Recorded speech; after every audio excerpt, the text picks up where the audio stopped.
Assalamualaikum warahmatullahi wabarakatuh. Ila hadratin nabiyil mustafa Muhammadin sallallahu alaihi wasallam, thumma ila ikhwanihi minal anbiya'i wal mursalin was sahabati wat tabi'in wa alihi ajma'in wa ali kullin wa ashabi kullin. Al-Fatihah. A'udzu billahi minasyaitonir rajim. Bismillahirrahmanirrahim. Alhamdulillahi rabbil alamin.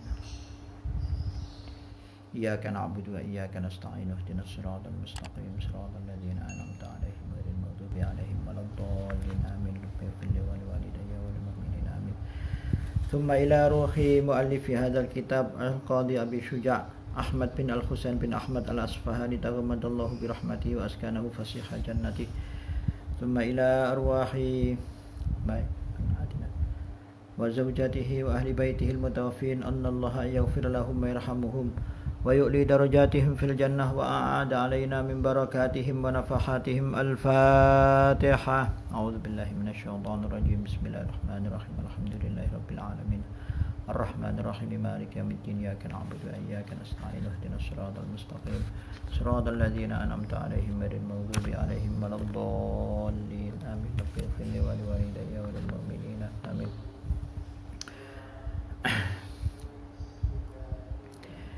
Bismillahirrahmanirrahim. Alhamdulillahi rabbil alamin. Wa bihi nasta'in ala umuri dunya waddin. Wassalatu wassalamu ala asyrafil anbiya'i wal mursalin sayyidina Muhammadin wa ala alihi wa ashabihi ajma'in. Amma ba'du, faqad qala al-musannifu rahimahullahu ta'ala wa nafa'ana bihi wa bi ulumihi fid dharaini. Amin.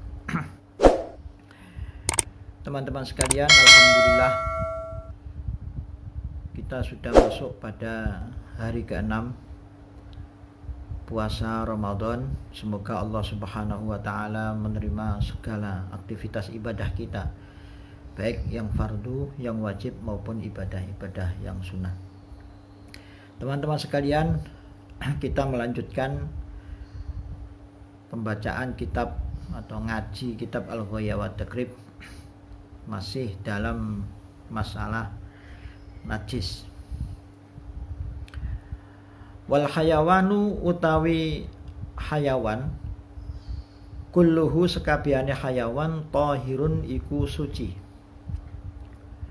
illal kalba kejaba asu, wal khinzira lan celeng babi, wa malan barak lan kewan, tawallada kang manak apa ma minhuma saking al kalba wal khinzir, au min ahadihima utawa saking salah sijine al kalba wal khinzir.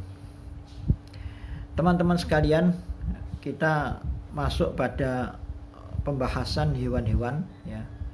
Seluruh hewan ya itu hukumnya suci ya. Jangan dipahami bahwa setiap yang suci itu kemudian bisa dimakan, tidak. Untuk urusan dimakan dan tidaknya, dikonsumsi dan tidaknya akan ada pembahasan pada bab yang akan datang, tapi nanti akan saya terangkan secara sekilas. Kecuali hewan itu berupa anjing, babi, atau peranakan keduanya, atau peranakan salah satunya dengan anjing yang lain atau dengan hewan yang lain yang suci ya. Jadi seluruh seluruh hewan itu suci ya. Kucing masih hidup kemudian dipegang-pegang, meskipun tangan yang memegang itu basah sementara bulu-bulu kucing itu kering, maka tidak najis ya. Burung ya, seluruh burung dara yang halal dimakan dagingnya, burung gagak yang haram dimakan dagingnya, itu ketika kita pegang ya tidak ada najis yang lainnya, maka pegangan kita tidak menimbulkan najis karena tubuh atau dari hewan-hewan ini seluruhnya memang tidak najis ya. Baik dalam kondisi sama-sama basah atau salah satunya basah, salah satunya kering, ketika pegang itu tidak najis ya. Ular ya, juga seperti itu. Ketika dipegang nggak najis. Ya. Kemudian komodo atau buaya atau cicak, semuanya kita pegang meskipun basah tetap tidak najis. Ya. Nah, seluruhnya seperti itu, kecuali hanya sedikit saja yang memang dihukumi najis. Ya. Sedikit saja yang dihukumi najis, yaitu anjing. Anjing tubuhnya najis, bulunya juga najis. Ya. Ada anjing basah, tangan kita atau baju kita kering, senggolan, berarti tangan kita atau baju kita otomatis najis. Ya. Tangan kita yang basah memegang bulu-bulu anjing yang kering, ya, maka ini juga tangan kita menjadi najis. Begitu juga babi. Begitu juga hasil peranakan dari nikah campur, kawin campur antara babi dan anjing. Ya. Ono babi, anjing kawin, ya. Kemudian punya anak, peranakan dari ini yang kawin ini namanya banjing umpamanya. Maka banjing ini, ya, ini juga hukumnya seperti anjing, seperti babi. Gitu. Atau ada anjing kawin dengan yang halal, yang suci, seperti kambing, ya. Nah, anjing kawin dengan kambing, kemudian dari kawin itu keluar anak, peranakan kawin campur antara anjing dan kambing, kanjing ini juga hukumnya seperti anjing yang najis.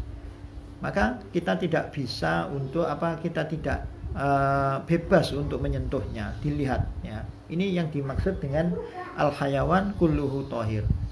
Ya. Gagak, ya, mempunyai cengkraman, ya, kuat sehingga dihukumi dagingnya haram untuk dikonsumsi. Tapi secara zatnya ketika kita pegang hukumnya suci. Ya, gitu. Ular, kita menghukumi itu ketika dikonsumsi adalah haram. Tapi kita memegang ular, nggak masalah, nggak najis, karena memang badannya, ya, bulu-bulunya hewan-hewan tersebut tidak najis atau suci. Berbeda dengan memang anjing, babi, atau peranakan dari perkawinan antara anjing dan babi, atau perkawinan, ya, antara yang najis dengan yang suci.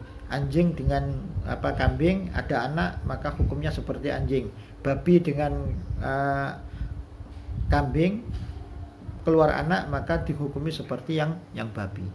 Ini yang dimaksud segala hewan itu hukumnya suci kecuali 4 hewan ini: anjing, babi, kemudian anak hasil kawin silang antara anjing dan babi, atau anak hasil kawin silang antara yang haram, yang najis ini dengan yang suci. Wal maitatu utawi batang, kulluha sekabehane batang, najisatun iku najis, illas samak kejaba iwak, wal jarada lan walang, wal adamiya lan menungso. Ini kaidah-kaidah pentingnya saja yang ada di kitab ini. Seluruh bangkai, ya, baik bangkainya hewan yang tidak bisa dimakan dagingnya, atau hewan yang bisa dimakan dagingnya, atau hewan yang memang sejak awal najis, maka ketika menjadi bangkai, ya, maka hukumnya najis. Ya. Bangkai najis.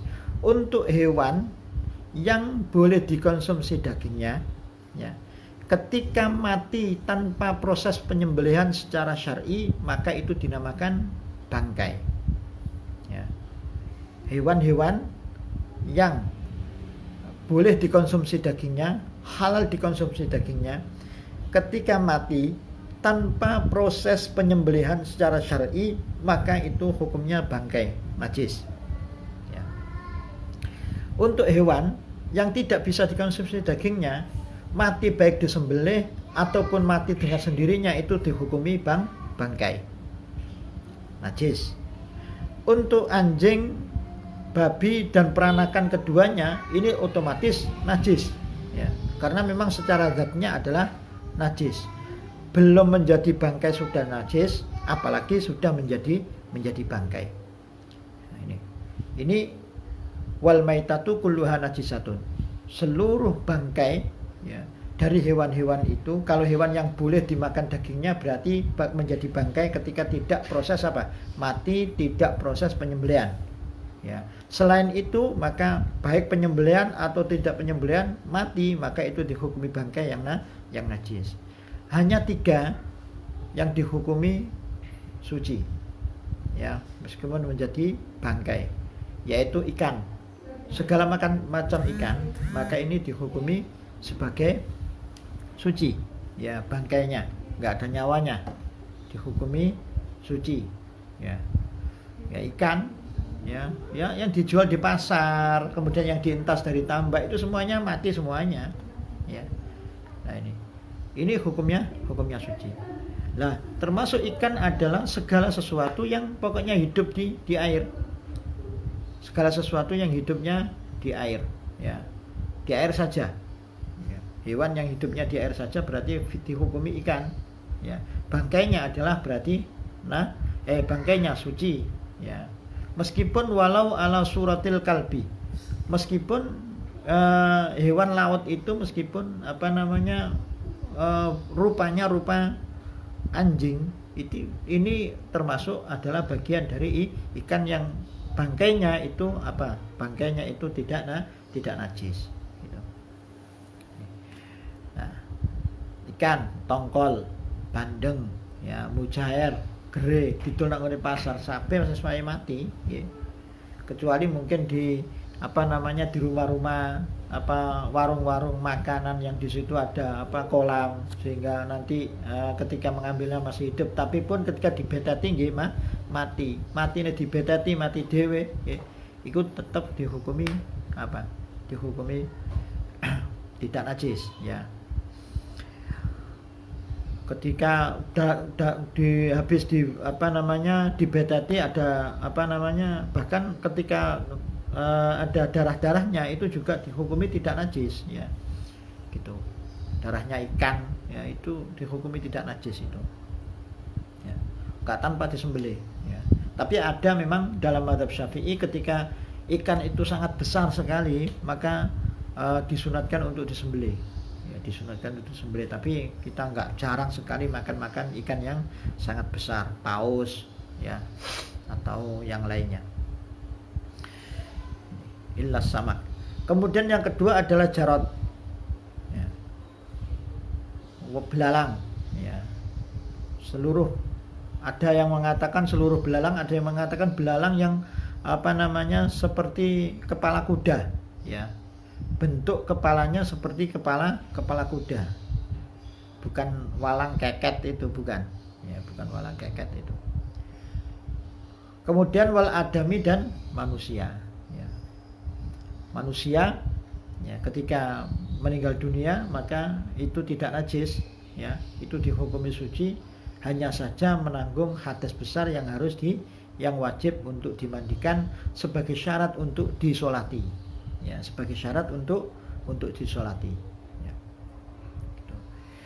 Makanya sekarang banyak sekali pertanyaan-pertanyaan yang masuk terkait dengan korban COVID, ya. Korban COVID yang positif itu kalau kita melihat dan membaca berita-berita itu penanganannya terkadang ada yang karena terlalu saking banyaknya tenaga medisnya kemudian tidak saking banyaknya sehingga tenaga medis kekurangan. Untuk itu akhirnya dalam prosesnya itu di samping takut adanya penyakit yang menular, ya, ini dalam prosesnya terkadang nggak dimandikan, ya, nggak dimandikan, bahkan tidak ditayamumi. Karena apa? Karena memang ada potensi katanya, ya, langsung itu bagaimana, ya, dalam kondisi darurat boleh, ya. Terus bagaimana sholatnya? Ya tidak disolati. Karena apa? Karena memang tidak dimandikan. Tapi ulama mutaakhirin tetap, Imam Syafi'i dari kalangan mazhab Syafi'i tetap mengatakan boleh disolati meskipun tanpa dimandikan, tanpa ditayamumi. Tapi yang boleh ya mengikuti pendapat ulama mutaakhirin dalam mazhab Syafi'i. Ya, disolati saja nggak apa-apa. Gitu. Nah, yang lebih lagi ketika memang ada pembatasan yang ikut sholat itu dibatasi karena memang protokolnya memang seperti itu, protokol penanganan jenazahnya, maka kita selaku kaum muslimin dianjurkan untuk melaksanakan sholat gaib, ya, sholat gaib, ya. Ketika mungkin tidak bisa untuk sholat secara hadir, mensolati jenazahnya, ya, baik ketika di proses pemakaman kita sholat di atas makbarohnya, ya, atau pas waktu tenaga medis itu membawa ke makam sehingga hanya ditandangi beberapa orang saja, ya, nggak apa-apa kita melakukan sholat gaib. Ini mungkin masuk pada fikih pandemi COVID, ya, itu sudah ada semuanya, sudah ada pembahasannya.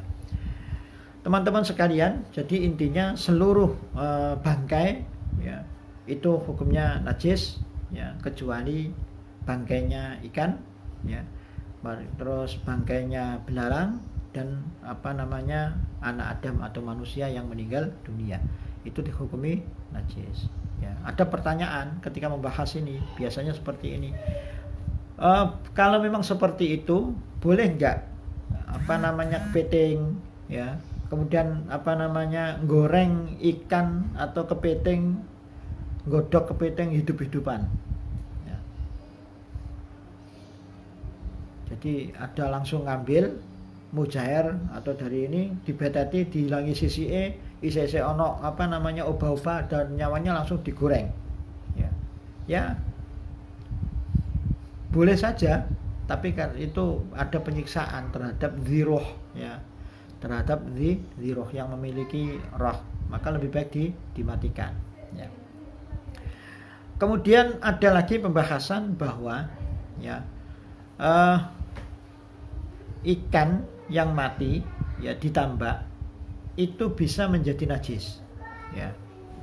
Mati bangkai ikan ditambak itu bisa menjadi najis jika sudah mengapung, ya. Jika ikan itu sudah mengapung, berarti sudah lama mati, sehingga bangkainya mengapung, maka ini sudah dihukumi tidak bisa dimakan, ya, tidak bisa dimakan, dikonsumsi, ya, ini. Tapi kalau sebelum itu mati ketika dientas, maka boleh untuk dikonsumsi. Wayuk salulan dan basuh al-ina'u, wayuk salulan dan cuci al-ina'u apa wadah min wuluhil kalbi saking arai oleh dilate asu wal khinziri lan celeng sab amarrotin kelawan pitu piro-piro ambalan. Ikhdahunna utawi salah sijine sab amarrot bit turabi iku kelawan campuran tanah, ya. Ini sekarang kita masuk pembahasan masalah najis mughalladh, ya, tidak mughalladh, najis mughalladh, najisun mughalladh.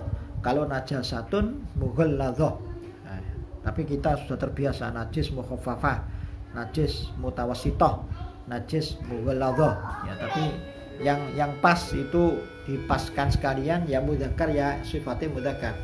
Najis mukhaffaf, najis mutawassit, najis mughalladh. Nah, kita masuk pada najis mughalladh. Najis mughalladh itu hanya satu, ya, yaitu najis gara-gara terkena anjing, babi dan peranakannya. Ya. Ada kelambu, ya, kelambu rumah, kemudian dijilat anjing, maka kelambu itu menjadi najis mughalladh, ya. Baju kita kemudian diliuri anjing, maka itu baju kita menjadi najis, terkena najis mughalladh. Tangan kita bersentuhan dengan bulu anjing yang basah, maka tangan kita basah podo basahe atau tangan kita yang kering, maka tangan kita terkena najis mughalladz. Nah, ini saja ya, jadi najis yang disebabkan oleh anjing, babi dan peranakannya. Ya.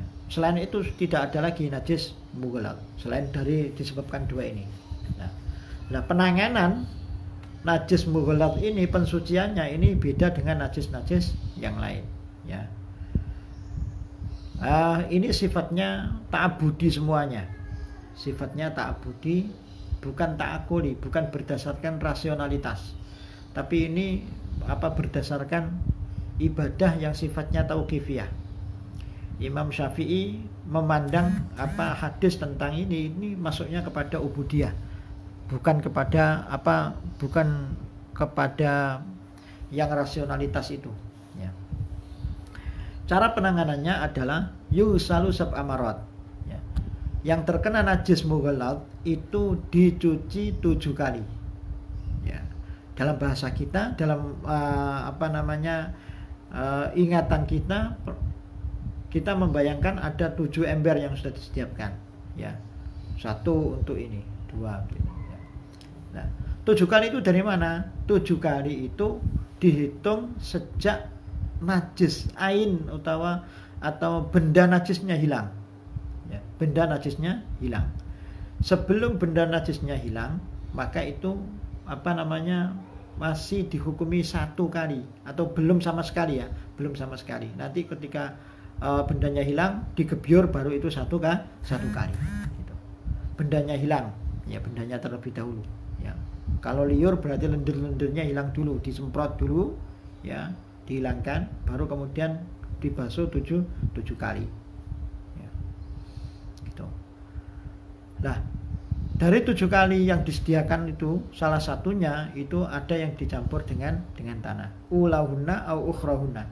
Baik salah satunya itu di pertama kali atau yang paling ujung. Ya, yang paling ujung atau yang tengah-tengah atau yang nomor 2 atau yang nomor 4 atau yang nomor 5, terserah. Pokoknya salah satunya ada yang dicampur dengan tanah. Ya. Ini penanganan najis mughalladz. Jadi gini, seandainya ada kain atau ada lantai yang terkena beraknya anjing, ya, maka sebelum kita memulai proses itu digebyur terlebih dahulu. Ya, dihilangkan terlebih dahulu tai anjing itu sampai hilang. Ya, sampai hilang. Kemudian kita gebyur 1 berarti 1 kali basuhan. Ya, baru dihitung 1 setelah setelah proses penghilangan benda najisnya. Ya, 1. Atau langsung yang pertama itu langsung dicampur dengan debu, enggak apa-apa. Ya. Langsung digebyur dengan debunya. Ember yang sudah air yang sudah dicampur dengan debu, kemudian kemudian setelah proses setelahnya berarti yang nomor 2, 3 sampai 7 itu ibarat bilas ya gitu. Tapi semuanya harus enggak boleh kurang dari 7, enggak boleh.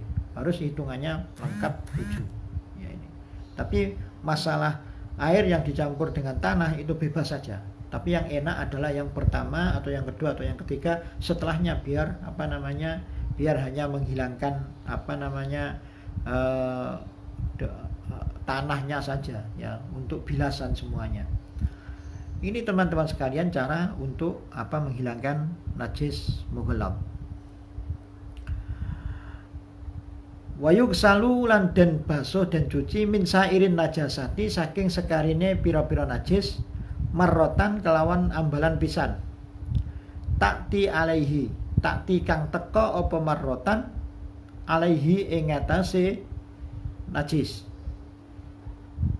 Alaihi ing atase sairin najis. Wasala 1 utawi ambal ping 3 afdalu iku luwih utama. Ya.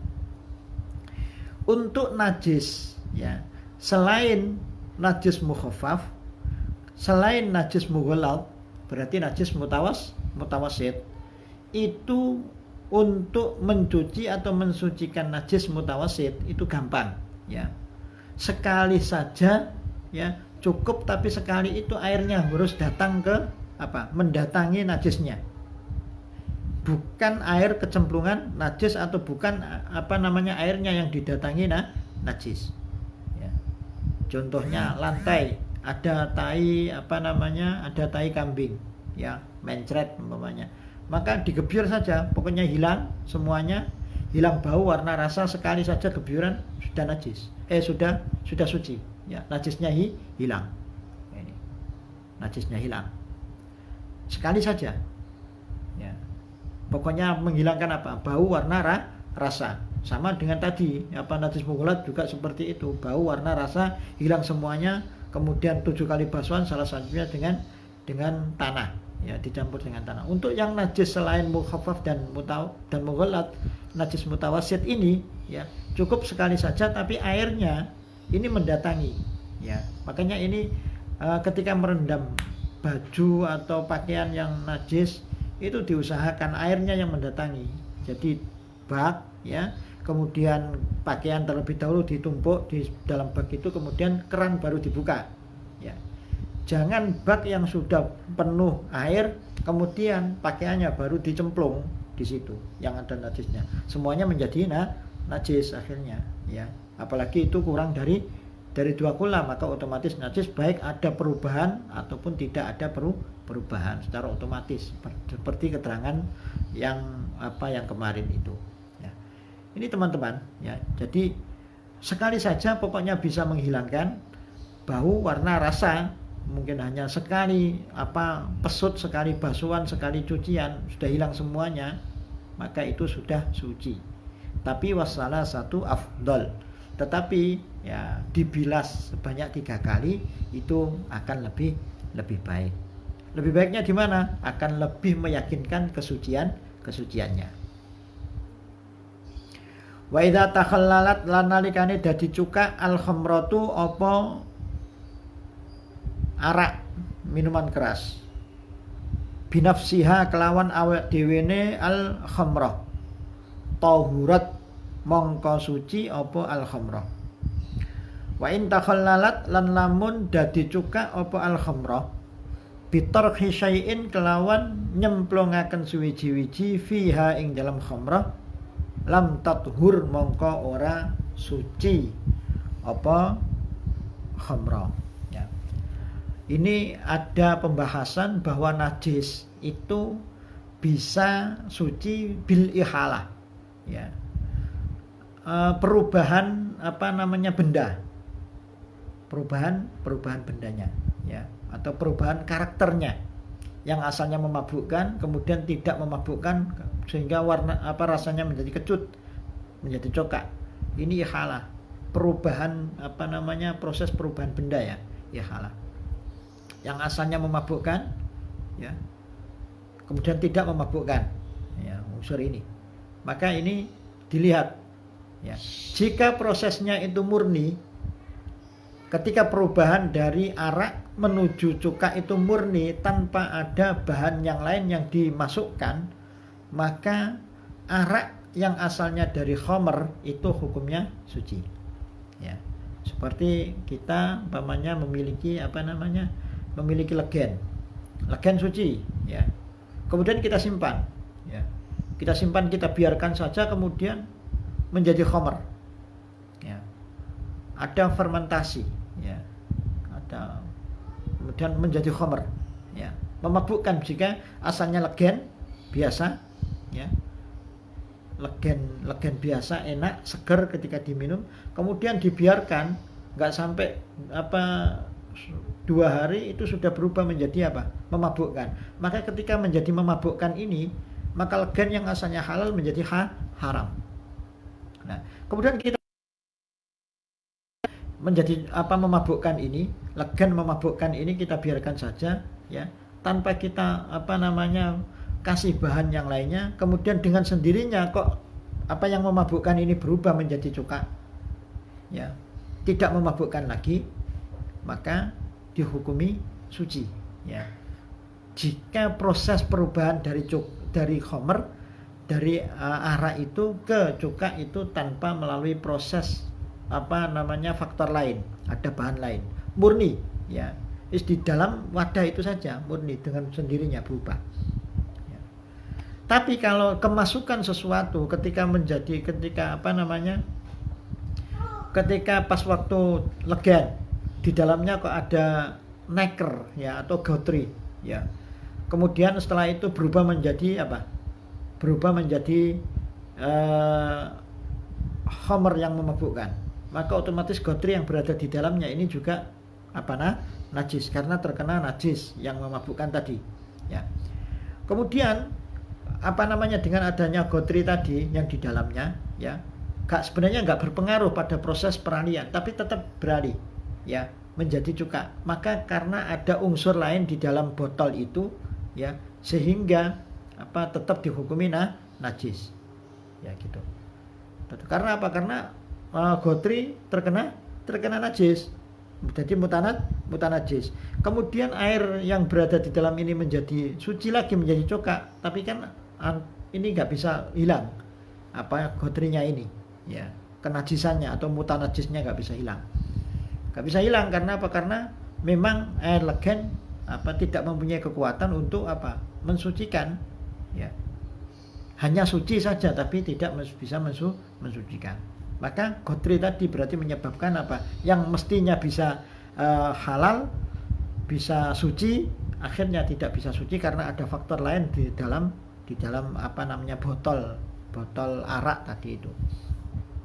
Ini pembahasan tentang sesuatu yang najis bisa menjadi suci bil ikhalah ya, dengan perubahan zatnya, zat benda itu.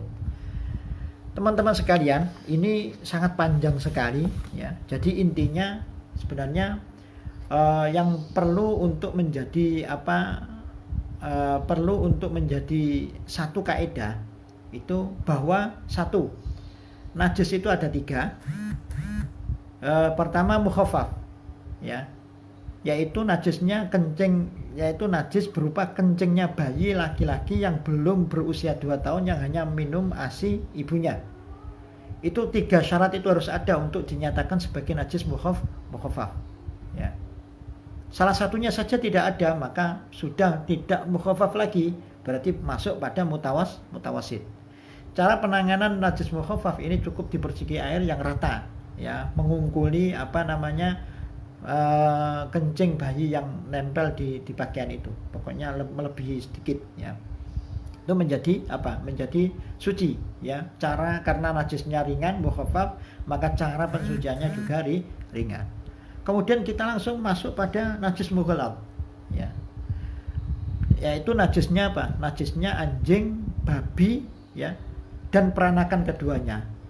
Cara pensuciannya dengan menghilangkan bau, warna, rasa, kemudian digebyur sebanyak 7 kali ya, salah satunya dengan debu atau salah satunya dengan tanah ya. Ini saja sudah.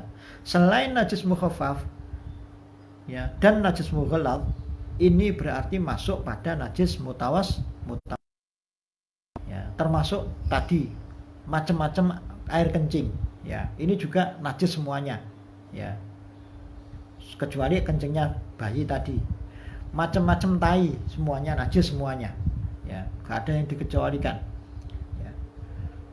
Dalam mazhab Syafi'i kencing itu semua jenis kencing ya, kencing manusia, kencing hewan, tidak dibedakan antara hewan yang bisa dimakan dagingnya dan tidak dimakan dagingnya. Berbeda dengan mazhab yang lain, contohnya mazhab Hambali yang mengatakan bahwa kotoran kencing dan kotoran hewan yang bisa dimakan dagingnya itu dihukumi suci ya gitu. Jadi mereka biasa saja, terkadang ada yang minum minum baul unta ya, minum kencing unta, alasannya alasannya ada hadis yang ini pernah Rasulullah menyuruh kabilah Urainah untuk meminum kencingnya unta ketika masuk ke Madinah, kemudian mereka mengalami sakit perut ya. Ini semuanya hujah, tapi dalam mazhab Syafi'i tidak dibedakan, semuanya sama ya, ini semuanya mutawasid ya, semuanya masuk mutawasid. Selain yang mukhaffaf dan mughalladh berarti masuk mutawasid. Saya akan bacakan ya Yang najis mutawasit ini saya bacakan saja ya, supaya hanya untuk apa, untuk pengalaman, bisa dicatat nanti ya. Satu, najis mutawasit itu benda cair yang memabukkan, benda cair yang memabukkan. Ini berarti dihukumi dalam mazhab Syafi'i, dihukumi najis. Seperti apa? Seperti alkohol ya, seperti alkohol, juga seperti apa namanya, seperti khamr. Ini dalam mazhab Syafi'i tidak dibedakan ya, mestinya alkohol itu juga semuanya dihukumi najis ya, alkohol itu ya. Makanya kemarin banyak sekali ramai perbincangan mengenai fikih Covid. Apakah hand sanitizer yang ada alkoholnya itu kemudian ketika orang itu disemprot najis, kemudian bolehkah sholat dengan itu ya? Itu kita rata-rata tidak menggunakan mazhab Syafi'i yang ini, tapi menggunakan mazhab yang lainnya yang mengatakan bahwa tidak semua yang najis itu apa dihukumi apa namanya najis ya. Tidak semua yang apa yang memabukkan itu dihukumi najis. Contohnya alkohol sendiri itu ada ya, proses pembuatannya juga tidak seperti apa khamr, yang dari khamr yang asalnya najis. Ini. Maka kita mengikuti mazhab yang lain diperbolehkan ketika masuk kemudian petugas menyemprotkan hand sanitizer.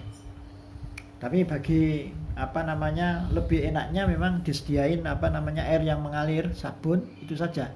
Sebenarnya sudah cukup untuk penanganan dan pencegahan COVID-19 ini. Kemudian anjing nah ini. Kemudian yang mutawasit adalah bangkai ya, bangkai selain anjing dan babi. Kemudian darah ya, seluruh darah ya, ini juga najis ya, kecuali darah sedikit atau nanah sedikit ya.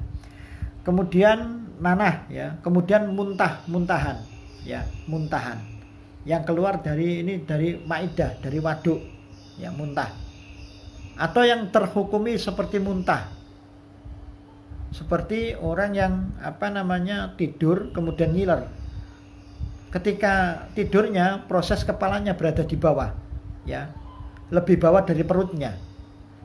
Orang-orang dulu mencontohkan ketika apa, tidak bantalan, enggak bantalan, kemudian ini apa namanya ngiler, maka bisa dipastikan ilernya itu warna kuning dan baunya itu ini karena apa, keluarnya dari perut ya, bukan dari lendir mulut, bukan, tapi langsung dari ini ya. Coba sampean bayangkan, sampean ketika apa namanya tidur, proses tidur tapi kepala lebih rendah daripada perut, maka akan langsung apa namanya ketika yang keluar maka yang dari perut, maka ini dihukumi muntah yang najis. Makanya diusahakan ketika ada tidur pakai bantal ya. Tidur pakai bantal yang sekira posisi kepala itu kemudian lebih tinggi dari perutnya ya, sehingga yang keluar ilernya itu bukan dari perut tapi hanya apa namanya dari lendir sekitar mulut.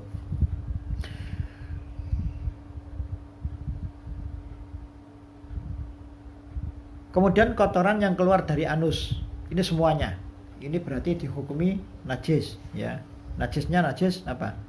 Najis mutawasit, pokoknya selain yang keluar dari anjing dan babi tadi. Kemudian kencing, air kencing ya, air kencing manusia, air kencing tadi apa namanya unta, air kencing kambing, air kencing semuanya. Kemudian madhi ya, kemudian wadi ya, wadi. Kemudian air susu hewan yang tidak halal dikonsumsi ya, air susunya hewan ya yang tidak halal dikonsumsi dagingnya, ini juga dihukumi najis ya.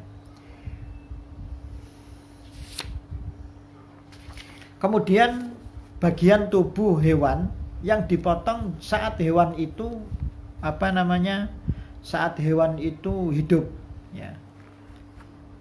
Hewan hidup paling ngono di apa namanya dipotong kakinya, maka potongan ini dihukumi najis. Ini beberapa hal yang terkait dengan apa najis ya, najis. Ini ada najis zatinya, ada najis apa namanya ketika dicucinya tadi. Ini teman-teman beberapa hal ya yang ini.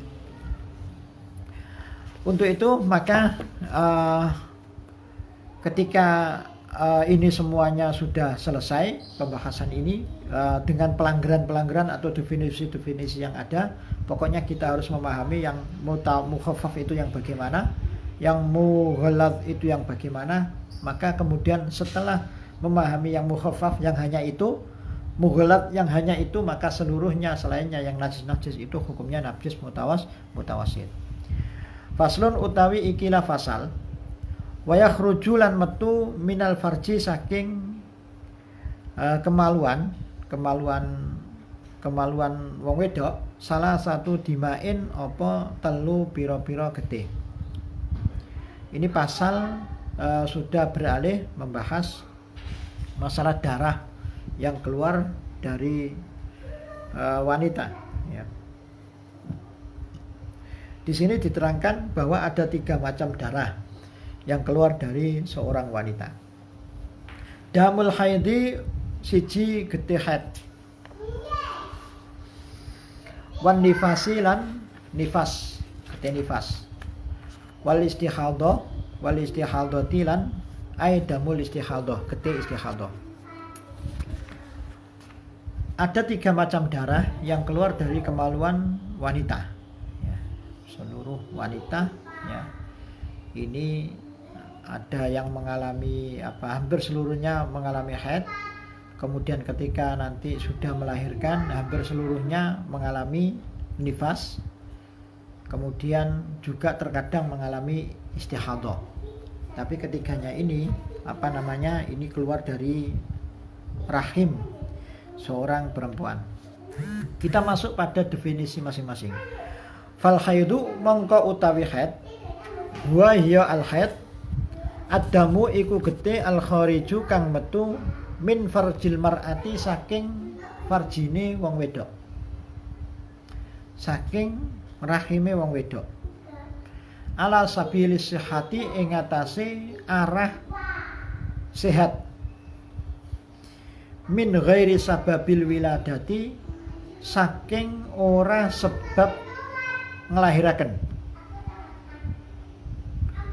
Walau nuhu utawi warnane al-haid adam aswadu iku ireng muhtadimun ya, muhtadimun kang semu abang iku muhtadim utawa abang saking nemene sampai ana irenge. Ladzaun kang panas ya, ladzaun kang panas. Darah haid adalah darah yang keluar dari rahim seorang perempuan dalam kondisi sehat, dalam kondisi normal ya. Tidak karena sakit dan juga tidak karena proses persalinan atau melahirkan. Jadi ini sudah ini sudah berarti mengecualikan yang lainnya. Berarti haid itu adalah darah yang keluar dari rahim perempuan dalam kondisi tidak sakit ya. Wanita itu enggak sakit ya, bukan kecelakaan ya, pokoknya enggak sakit. Kemudian juga tanpa bukan sebab melahirkan. Tapi darah itu adalah darah jibilah ya. Memang darah kodrati, kodrat wanita akan mengeluarkan darah itu ya. Sebagai proses alamiah ya, proses alamiah yang terjadi pada perempuan tersebut. Ini darah haid ya. Dan darah haid ini semua wanita akan mengalami, pasti mengalami. Cuman ada yang lancar, ada yang tidak gitu kan. Nah, yang normal, yang hormonnya sesuai dengan ini pasti akan lancar, normal ya. Tapi kalau hormonnya itu berkurang atau yang lainnya terjadi yang lainnya, mungkin akan tersendat-sendat, tidak teratur ya.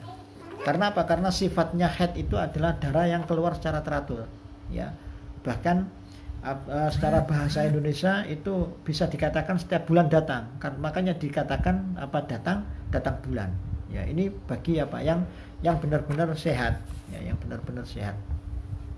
Adapun yang di lain itu berarti ada apa sedikit ya masalah dalam tubuhnya, makanya harus apa namanya dikonsultasikan ya ketika ada apa namanya, atau biasanya lancar kemudian tidak lancar ya, atau sejak awal ketika ini mengalami tidak lancar, berbeda dengan saudari-saudarinya, berbeda dengan bibiknya yang lancar-lancar, maka ini harus ada apa namanya konsultasi. Jadi intinya darah haid itu adalah darah menstruasi, itu adalah darah yang keluar secara kodrati ya dari tubuh seorang wanita, bukan karena alasan sakit, juga bukan karena setelah melahirkan proses persalinan, tidak ya. Dan darah ini memiliki karakteristik tersendiri ya, bukan seperti darah yang lainnya. Di kitab ini Imam Syafi'i berdasarkan istiqra ya, ada penelitian saat itu, jadi sekitar tahun 200 sebelum tahun 200 Hijriah, Imam Syafi'i itu sudah pernah melakukan apa namanya observasi ya, melakukan penelitian terkait dengan kebiasaan wanita ini. Karena apa? Karena wanita semuanya mengalami, sehingga akan ada kaidah-kaidah yang pasti yang nanti apa namanya menjadi ilmu khusus untuk apa namanya membahas tentang darah ini. Makanya dalam apa namanya di pondok-pondok itu biasa ada kitab khusus yang membahas Risalatul Mahid ya. Ini memang harus ada pembahasan yang apa menyeluruh tersendiri. Tapi kita akan membahas secara apa namanya secara agak detail saja terkait dengan masalah ini. Tidak terlalu mendetail. Walau nuhu aswadu muhtadimun ladha. Warna ya, karakteristik warna darah haid ini yang umum adalah aswadu muhtadimun, yang merah, saking merahnya sampai terlihat seperti apa? Seperti kehitaman ya. Dan keluarnya itu dalam kitab itu dinamakan darah itu keluar pokoknya ketika seorang wanita memasukkan kapas ke dalam kemaluannya, kemudian ada bercak ya, ada bercak merah, itu berarti itu keluar ya, itu berarti keluar ya. Jadi keluarnya tidak seperti apa yang mengucur terus, ada yang seperti itu. Kalau seperti itu jelas apa namanya kesehatannya terganggu. Tapi memang seperti itu berdasarkan apa namanya istiqra, berdasarkan penelitian. Wanita itu dikatakan ya, wanita itu dikatakan darahnya keluar itu kapan? Yaitu ketika wanita memasukkan apa kapas, semacam kapas ya ke dalam apa namanya rahimnya, kemudian dikeluarkan ada bercak merah, berarti itu keluar ya. Warnanya seperti itu ya, warnanya itu merah kehitaman. Kemudian prosesnya ladha, panas ya. Mungkin wanita nggak merasakan karena terkadang keluar deras-derasnya pas waktu panasnya, itu terkadang pas waktu apa malam, pas waktu tidur, sehingga banyak sekali yang keluar. Tapi itu ya. Nah, ini karakteristik utama darah haid. Wan nifasu utawi nifas wa ya nifas adamu iku getih al khariju kang metu akibal wiladati ing dalem ngiringi ngelahiraken. Sementara nifas adalah darah yang keluar pasca proses persalinan ya, pasca proses persalinan. Jadi setelah apa? Setelah melahirkan, tidak yang bersama melahirkan. Kalau yang bersama melahirkan itu damul wiladah ya, sebagai pelumas ya, itu aja. Itu bukan nifas. Tapi yang nifas adalah akibal wiladah.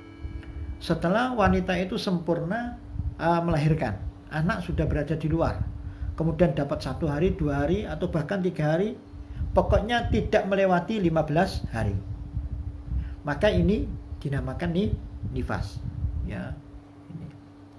Loh Pak, kok ada melewati 15 hari? Ya, karena kalau sudah melewati 15 hari kemudian nggak keluar, kemudian keluar, maka itu sudah namanya darah haid. Contohnya gini, seorang wanita ya kemudian melahirkan, hari ini melahirkan ya, ada darah saat apa namanya proses persalinan, tapi itu bukan darah nifas.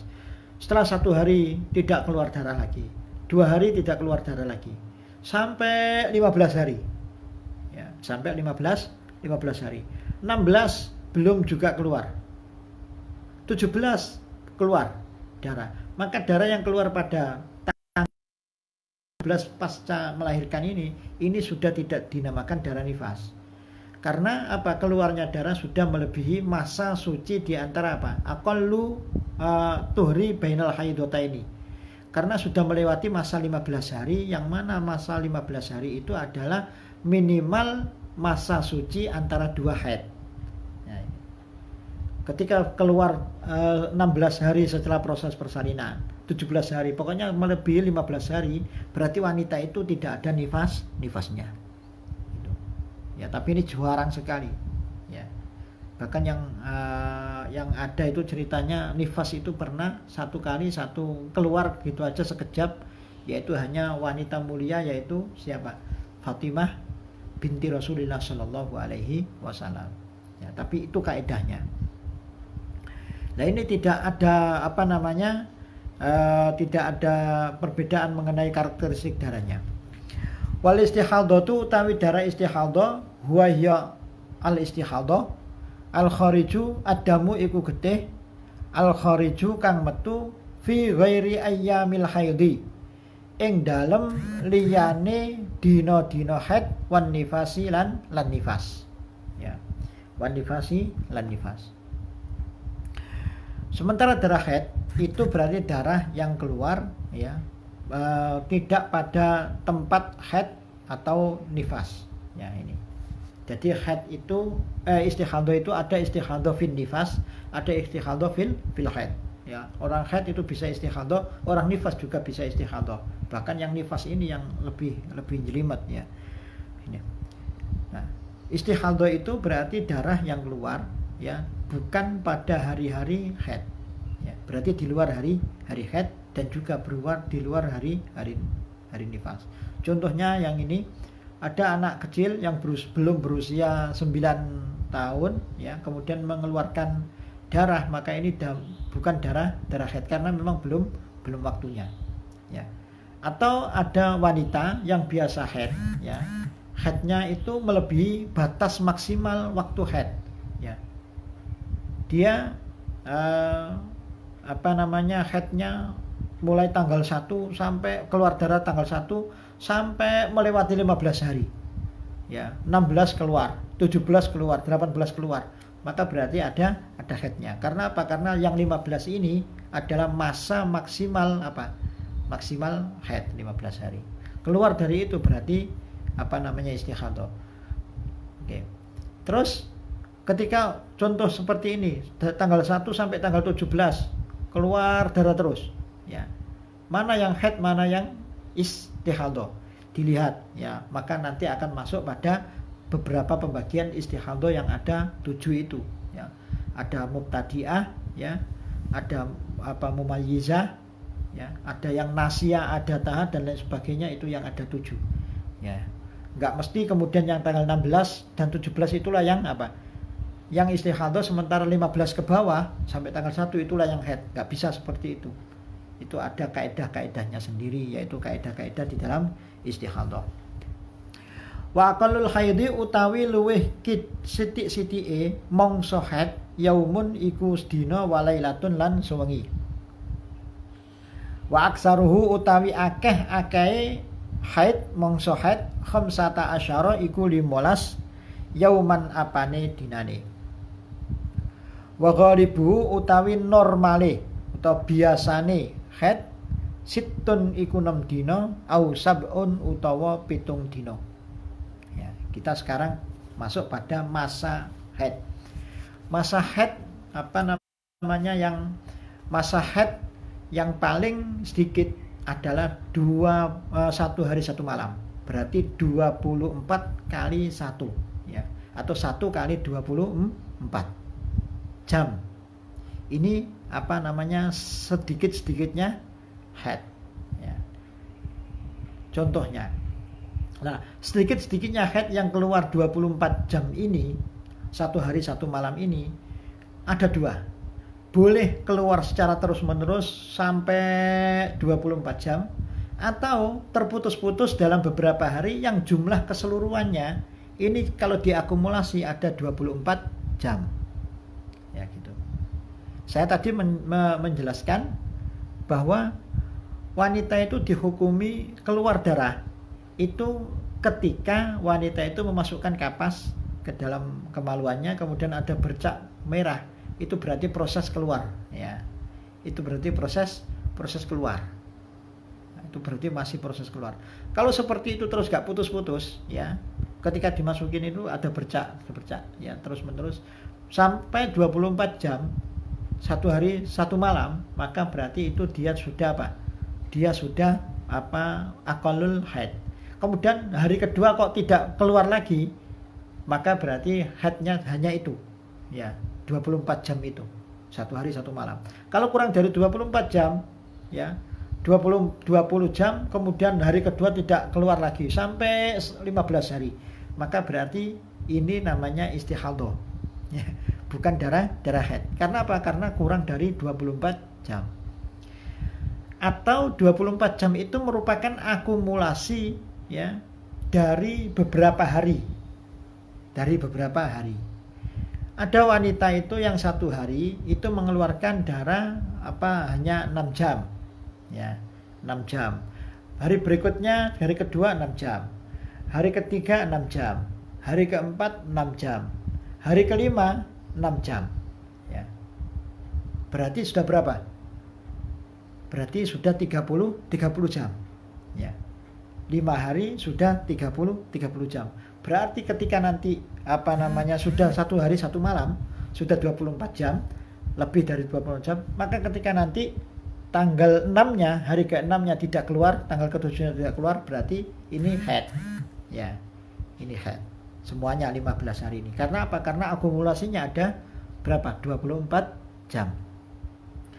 Kalau akumulasi itu tidak sampai 24 jam, maka itu juga tidak dinamakan darah haid. Contohnya, ya, ada seorang perempuan hari pertama 3 jam, hari kedua 2 jam, hari ketiga 3 jam, hari keempat 3 jam, ya, hari ke 2 jam, hari kelima sampai 10 itu 2 jam semuanya, sehingga totalnya hanya 21 jam. Ya. Kemudian setelah tanggal 10 yang hanya total 21 jam itu tidak keluar lagi. Ya, sampai ada 15 hari kemudian keluar lagi. Maka perempuan ini, ya, ini yang kurang dari akumulasi 24 jam ini juga tidak dinamakan haid. Ya, ini. Jadi 24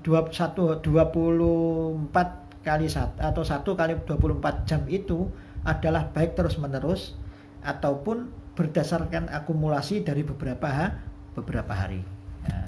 Ketika tidak sampai 24 jam, maka tidak dinamakan darah haid. Ketika sampai atau melebihi 24 jam, maka dinamakan darah haid. Wa aksaruhu 15 yauman. Ya. Masa maksimal perempuan itu haid itu 15 hari. Ya, maksimal. Ya, maksimal.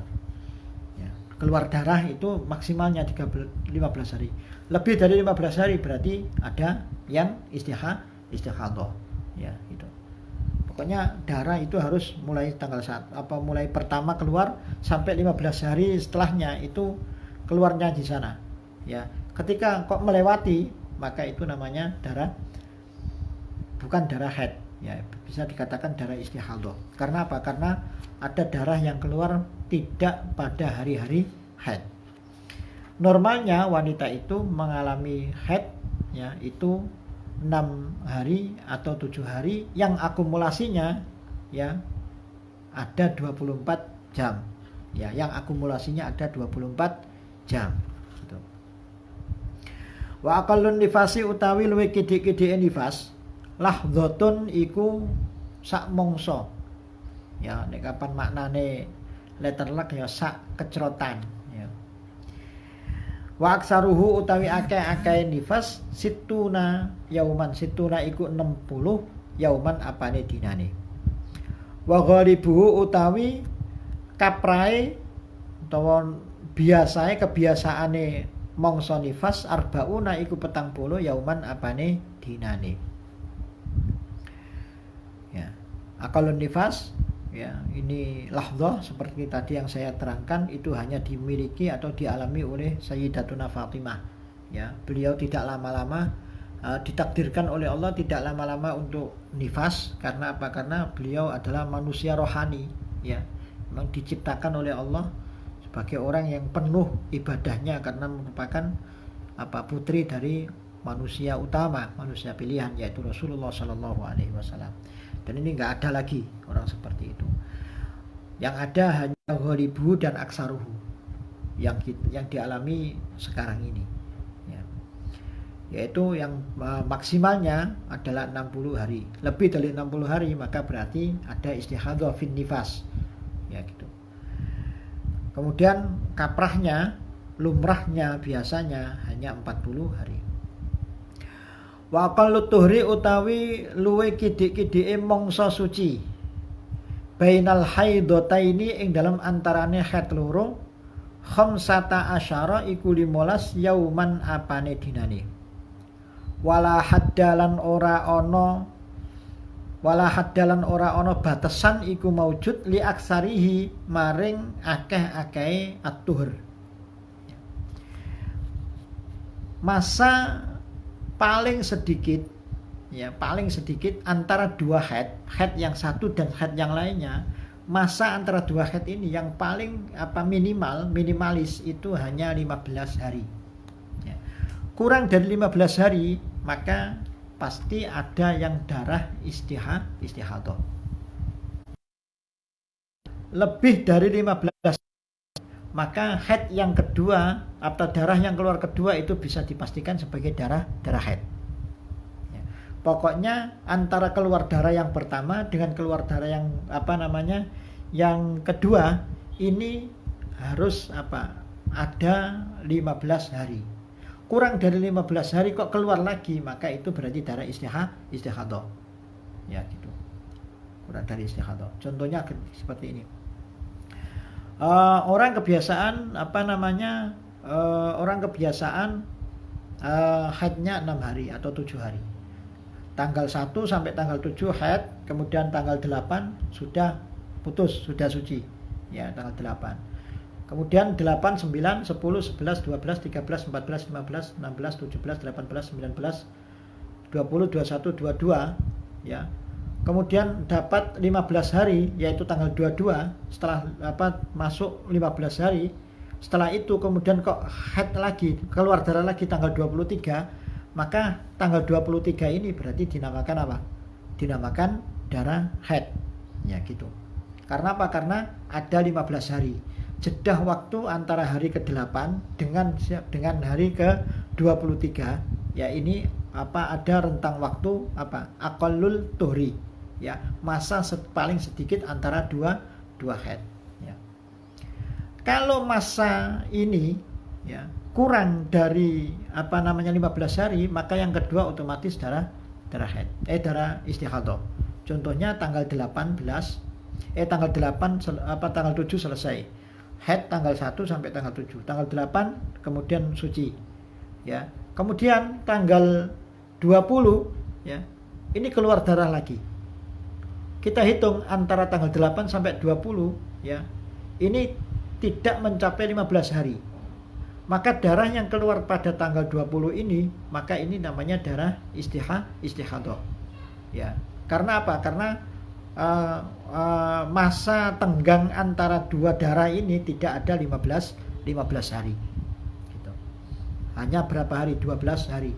Ya, 13 hari saja atau 12 hari saja. Ya, tidak ada 15 hari. Bagaimana seandainya terputus kemudian keluar lagi, ya, tapi masih di dalam 15 hari? Ya, maka itu dijadikan satu, yaitu darah haid semuanya. Contohnya gini, ada perempuan yang tanggal 1 haid keluar darah, ya. Kemudian tanggal berapa? Tanggal 5 mampet suci, tanggal 6-nya suci. Gak keluar sampai tanggal 12, hari ke-12. keluar darah lagi 2 hari sampai 14, kemudian putus nggak keluar darah lagi sampai seterusnya, maka ya ini hitungannya. Dalam kasus seperti ini maka mulai tanggal 1 sampai tanggal 13 atau 14 tadi itu dihukumi apa? Sebagai darah haid semuanya. Ya. Meskipun ada jeda antara apa? Tanggal 5 sampai tanggal 13. Karena apa? Karena keseluruhannya jatuh masih dalam aksarul haid, masa suci yang paling lama, yaitu 15 hari. Ini apa terkait dengan apa aqallut tuhri bainal haidataini. Wala hadda li aksarihi. Dan suci di antara dua haid itu tidak ada batasan maksimalnya, ya. Ada yang sampai terkadang 23 hari, ya. Ada yang bahkan 30 hari, ya. Nggak ada ketentuan yang pasti berapa, ya. Berapa ya, tinggal melihat kebiasaannya saja. Wa aqallu zamanin utawi luwe sithik-sithike mangsa tahidu kang haid fihi ing dalem zaman al mar'atu sapa wong wedok tisusinina iku 9 pira-pira tahun. Ya. Seorang wanita, ya, darah seandainya mengeluarkan darah, kemudian hitungannya umurnya sudah 9 tahun, maka berarti darah itu adalah darah haid. Karena apa? Karena aqallu zaman, ya. Karena umur minimal wanita bisa mengeluarkan darah haid itu adalah 9 tahun. Tapi 9 tahun ini ingat adalah 9 tahun Hijriah, bukan 9 tahun Masehi. Jadi 9 tahun Hijriah itu kalau dikonversi menjadi Masehi itu paling menjadi 8 bulan lebih 8 tahun lebih 6 bulan berapa hari, ya. Itu kalau dikonversi menjadi Masehi. Nah, ini harus benar-benar diketahui, ya. Kelahiran bulan Masehinya ini, bulan Masehi dan bulan Komariahnya ini, sehingga nanti bisa untuk pas ketika menghitungnya, ya. Tis'u sinina ini berarti 9 tahun Hijriah, bukan 9 tahun Masehi, ya. Kalau 9 tahun Masehi ini sudah ada kelebihan berapa bulan, ya. Setiap tahun itu kalau nggak salah selisih antara Komariah dan Hijriah itu 11 hari, ya. Berarti 11 hari kali 9, kemudian dikonversi menjadi bulan, kemudian dibuat untuk mengurangi 9 tahun. Maka itulah diketahui 9 tahun Hijriah. Ini. Mungkin nggak 9 tahun kemudian seorang haid? Mungkin saja, apalagi sekarang secara makanan, secara minuman, ya ada yang sampai ya tergantung terkadang hormon dan lain sebagainya. Ini sangat-sangat memungkinkan sekali. Nah, ketika wanita itu haid umur 9 tahun kok haid, sah dihukumi haid, maka berarti sudah menjadi seorang mukallaf, ya, orang dewasa, tidak bayi, tidak bocah lagi, ya.